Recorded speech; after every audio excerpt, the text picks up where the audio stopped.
निवासी उपजिल्हाधिकारी सन्माननीय सुप्तेजी, जिल्हा परिषदेचे बांधकाम सभापती सन्माननीय संतोष सातविलकरजी, उपजिल्हाधिकारी सन्माननीय सौ वराळे मॅडम, उपस्थित असलेले महसूल विभागाचे सर्व सन्माननीय अधिकारी, उपस्थित असलेले बंधू भगिनींनो आणि तरुण मित्रांनो, आज महसूल दिन 2026 साजरा करण्याच्या निमित्ताने आपण सर्वजण इथे उपस्थित आहोत. महसूल म्हटलं तर आपल्या आयुष्यातला अतिशय महत्वाचा विभाग.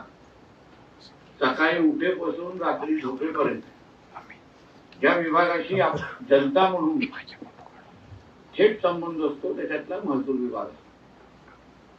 घरातल्या दाखल्यापासून जमिनीचे व्यवहार असो किंवा अन्य सगळ्यात महत्वाच्या विषयामध्ये महसूल विभागाचा सामान्य जनतेच्या आयुष्यामध्ये अतिशय महत्वाचा सहभाग असतो आणि योगदानही आहे. आणि म्हणून महसूल दिवस साजरा करणं हे आपल्या सगळ्यांच्या दृष्टिकोनातून अत्यंत महत्वाचं आहे.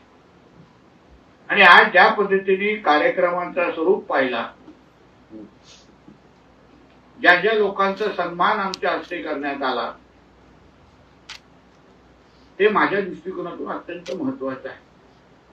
मी मॅडमला तसं सांगत होतो की पहिल्यांदा किंबहुना खूप वर्षानंतर जिल्ह्याचा पालकमंत्री हा महसूल दिवसाच्या निमित्ताने उपस्थित आहे.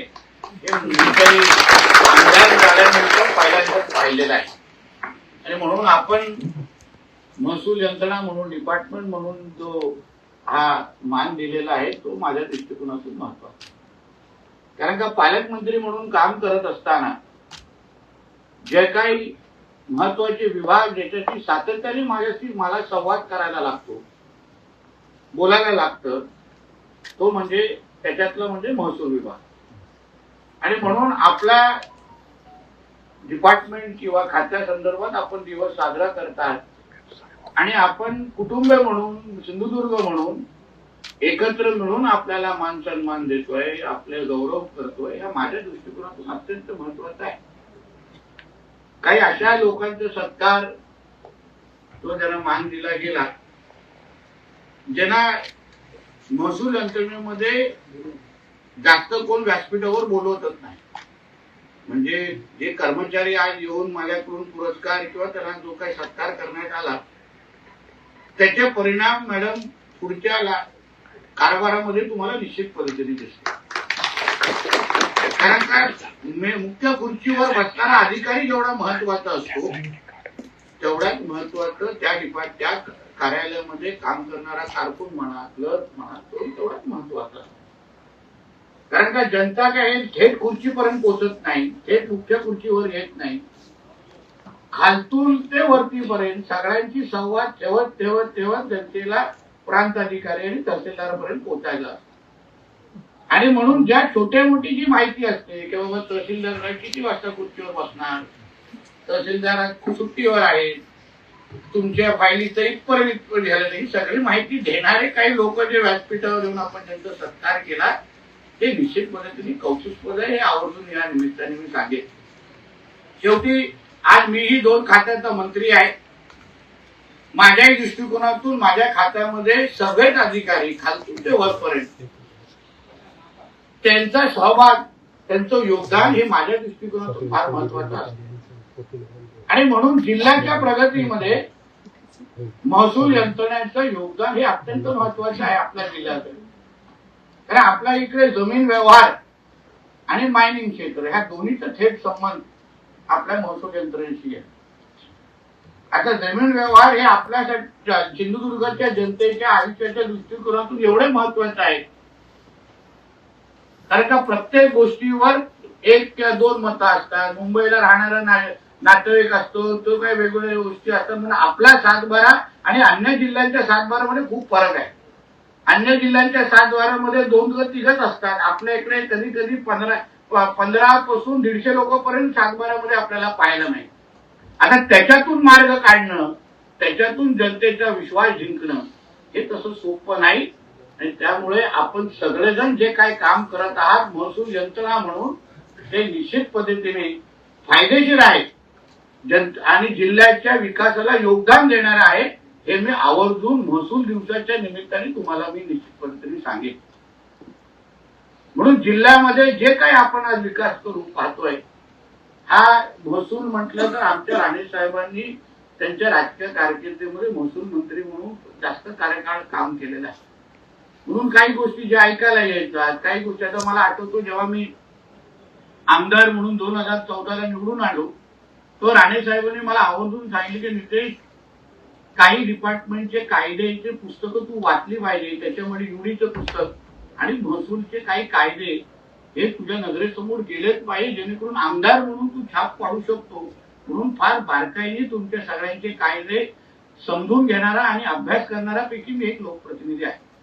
आणि म्हणून मलाही माहिती आहे की आपल्या सगळ्यांची मेहनत आणि आपण जे काही एकत्र म्हणून आज काम करत आहात ते निश्चित पद्धतीने जिल्ह्याच्या विकासाच्या दृष्टिकोनातून महत्वाचं आहे. तसं तुमच्या खुर्चीवर काम करणं हे सोपं नाही. आम्हा लोकांना बोलणं सोपं आहे, तुम्हाला फोन करून हे करा हे सांगणं सोपं आहे, पण आज सोशल मीडियाच्या जमान्यामध्ये जिथे मीडिया एवढं प्रभावी झालंय, त्याच्यामध्ये तुम्ही लोकांनी काम करणं, त्याच्यातून मार्ग काढणं हे तसं कसोटीचं आहे असं मानणाऱ्यापैकी मी आहे. काही लोक आमच्या इकडे रील स्टार एवढे झालेले आहेत जे कॅमेरा ऑन करूनच तुमच्या टेबलापर्यंत येतात आणि त्याची अडचण मग नंतर होते. आणि मग आपल्याला वाटतं का काम करणारा अधिकारीच कुठेतरी चुकतोय, पण कधी दुसरी बाजू तो व्यक्ती किती मेहनत करतो हे कधीच कोण समजून घेत नाही. किंवा कधीतरी अन्य पत्रकार बांधवांनी पण त्या चांगल्या अधिकाऱ्याची दुसरी बाजू जनतेपर्यंत पोहोचवण्याची जबाबदारी आमच्या पत्रकार मित्रांनी घेतली पाहिजे, हे आवर्जून ह्या निमित्ताने. काय होतं, चांगल्या अधिकाऱ्याचं मनोबल तोडणं हे सोपं आहे तुम्हाला सांगा, पण तो दिवस रात्र तिथे बसून किती मेहनत करतो तो किंवा ती, त्या किती मेहनत करतात हे आपल्याला कधीच दिसत नाही. किती तास तिथे काम करतात, आपलं कुटुंबाला लक्ष न देता आपल्या खुर्चीच्या माध्यमातून जनतेला आयुष्यामध्ये परिवर्तन झालं पाहिजे यासाठी त्यांची प्रामाणिकता कधीतरी त्या 2 ते 4 मिनिटाच्या रील मध्ये येत नाही, याची ही जाणीव आपण सगळ्या जणांनी ठेवली पाहिजे. मी आज पालकमंत्री म्हणून काम करत असताना मला आमच्या महसूल प्रशासनाच्या संदर्भात अतिशय चांगले अनुभव आले. त्याचं तुम्हाला माहिती आहे, आमच्या तोंडातून चांगलं निघलं तसं अवघड आहे, पण आम्हाला चांगल्याला चांगलं म्हणणं हे माणुसकीचा धर्म आहे, हे संस्कार सन्मान्य राणे साहेबांनी आम्हाला दिलेले आहेत. आणि म्हणून तुम्ही जे चांगलं काम करत आहात, आता बघा आपण रिकव्हरीमध्ये कधी नाही तरी 81 कोटीची रिकव्हरी केलेली आहे, आपल्या जिल्ह्यामध्ये कधी ऐकलेली नाही, पण चांगली रिकव्हरी आपल्या माध्यमातून झाली आहे. त्यासाठी कलेक्टर मॅडम आणि त्यांच्या सगळ्या अशा पद्धतीचा कारभार अगर आपण करून गेलो तर निश्चित पद्धतीने आपल्या महसूल यंत्रणेच्या माध्यमातून आपल्याला जिल्ह्याच्या लोकांच्या घराघरामध्ये जी आर्थिक समृद्धी आणायची आहे, राणे साहेबांच्या भाषेमध्ये दरड उत्पन्न जे वाढवायचंय, त्याच्यामध्ये तुमच्या सगळ्यांच्या सिंहाचा वाटा असेल हे आवर्जून तुम्हाला या निमित्ताने मी उल्लेख करतो. जाता जाता आवर्जून आमचे राज्याचे महसूल मंत्री आदरणीय बावनकुळे साहेबांचं मी विशेष अभिनंदन करतो. कारण का मॅडमनी जे काही सुरुवातीला जी काही कामं वाचून दाखवली, जे काही माहिती दिली की हे कार्यक्रम घेतला, ते निर्णय घेतले, सातबाऱ्याबद्दल घेतलं, विविध गोष्टी केलं, हे काय 2 वर्षामध्ये आमचं महायुतीचं सरकार आल्यानंतर आदरणीय मुख्यमंत्री देवेंद्र फडणवीस साहेबांच्या मार्गदर्शनाखाली, आमच्या दोन्ही उपमुख्यमंत्र्यांच्या मार्गदर्शनाखाली मी प्रत्येक कॅबिनेटमध्ये जे आमच्या महसूल मंत्री असो, आमचे एसीएस खारगेजी असो आणि यंत्रणेला ह्या पद्धतीने काम करताना पारदर्शकता म्हणजे एक मला आवडतं आमच्या बावनकुळे साहेबांबाबतीमध्ये की प्रत्येक निर्णय जे महसूल डिपार्टमेंटमध्ये घेतात तो प्रत्येक निर्णय कॅबिनेट पर्यंत आणतात. म्हणजे अगर आपल्या कारभारामध्ये प्रामाणिकता असेल, पारदर्शकता असेल, आपल्याला कोणाशी घाबरण्याची गरज नाही. आणि मला वाटतं त्या कॅबिनेटमध्ये ते एकमेव असे मंत्री असतील की तो आपल्या डिपार्टमेंटला प्रत्येक निर्णय कॅबिनेटमध्ये आणतात, कॅबिनेटमधून पास करून घेतात. आणि त्यांच्या ह्या प्रयत्नामुळे आपल्या महाराष्ट्राच्या प्रगतीमध्ये निश्चित पद्धतीने योगदान मिळेल असं मी ह्या निमित्ताने सांगतो. परत एकदा महसूल दिवसाच्या निमित्ताने आमच्या कलेक्टर मॅडम असो, त्यांची पूर्ण जी आपण सगळेजण टीम आहात, तुम्हाला सगळ्या जणांना मनापासून शुभेच्छा देतो. जिल्ह्याचा पालकमंत्री म्हणून या निमित्ताने अपेक्षाही व्यक्त करीन की अजून 3 वर्ष आपल्या सगळ्या जणांना एकत्र काम करायचंय. आपण एकत्र म्हणून जे काही तुम्ही ह्या जिल्ह्याच्या योगदानामध्ये प्रयत्न करू शकाल, जे निर्णय घेऊ शकाल, जी जनता तुमच्या टेबलावर येईल, तुमच्या समोर बसेल, त्यांना खाली हात परत घरी पाठवू नये अशी मुद्दामून तुम्हा लोकांना सल्ला देईल, तुम्हाला मार्गदर्शन करेन. कारण का आमच्या सिंधुदुर्ग जिल्ह्याची जनता ही फार प्रेमळ आहे, फटकळ असली तरी प्रेमळ आहे, म्हणून आमची तुलना पंचायती केली जाते. पण आम्हाला आमच्याकडे साक्षरतेचं प्रमाण चांगलं आहे, लोक सुज्ञ आहेत, आणि म्हणून तुम्ही लोकांच्या प्रश्न अगर व्यवस्थित पद्धतीने समजून घेतले आणि एकच ध्येय ठेवला की मार्ग काढायचा आहे आणि निर्णय घ्यायचा आहे. पेंडेन्सी हा चांगला विषय नाही, म्हणजे निर्णय नंतर घेतो, परवा घेतो, हा कुठल्याही अधिकाऱ्याच्या प्रतिमेसाठी चांगला नाही. आलेला निर्णय किंवा आलेला विषय प्रश्न हा मी कुठल्याही परिस्थितीमध्ये सोडवेन, कुठल्याही पद्धतीने त्याच्यातून मार्ग काढेन. आणि आज 2.25 वर्ष मंत्री म्हणून काम करत असताना, कदाचित आमदार असताना कळलं नाही, पण मंत्री असताना एक गोष्टी चांगल्या पद्धतीने कळलं की कुठल्याही अधिकाऱ्याच्या मनात असेल तर कुठलाच विषय अशक्य नाही. हे तुमच्यावर असलेली ही महत्वाची जबाबदारी आहे. तुम्ही इच्छाशक्ती ठेवा. ह्या मानसिकतेने अगर तुम्ही त्या प्रश्नाकडे बघितलं, कुठल्याच गोष्टी अशक्य नाही. आता तुम्ही थोडं बघा, असंख्य महत्वाचे विषय जे वर्षानुवर्ष प्रलंबित आहेत, एक एक एक एक एक आपण मार्ग काढत चाललेलो आहे. आपण नाही बोलत नाही, हा विषय सुटणारच नाही अशी डिक्शनरीमध्ये हा नाही व शब्द तुमच्याकडे असतात कामा नये. आणि म्हणून तुम्ही आज इथे महसूल यंत्रणा म्हणून, प्रतिनिधी म्हणून तिथे बसलेला आहात. आज ह्या दिवसाच्या निमित्ताने एक निर्धार करून परत एकदा आपल्या कामाला लागा की आतापर्यंत आम्ही आमच्या जिल्ह्याला महसूल यंत्रणेच्या माध्यमातून जे काही चांगलं योगदान दिलं, आज चांगल्यातले चांगले शब्द, आज बघा कित्येक आपले कर्मचारी, जे आपले अधिकारी आहेत, त्यांना विभागीय ह्याच्यामध्ये कार्यक्रमामध्ये किमान 6 अधिकाऱ्यांना आपण सत्कार घ्या. 6 अधिकारी हा लहान गोष्ट नाही.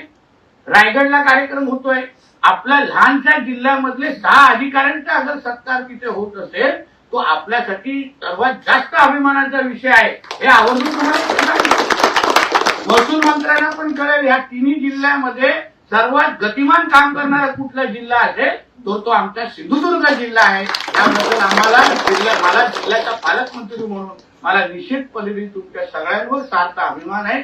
आपण चला अशाच पद्धतीने काम करू, असं काम करून दाखवू की पुढच्या वर्षीच्या महसूल दिवसाचा जेव्हा राज्याचा कार्यक्रम होईल तेव्हा 90% अधिकारी हे सिंधुदुर्गाचेच असतील आणि त्यांचा सत्कार आमच्या महसूल मंत्र्यांच्या माध्यमातून होईल असा निर्धार करून तुम्ही कामाला लागा.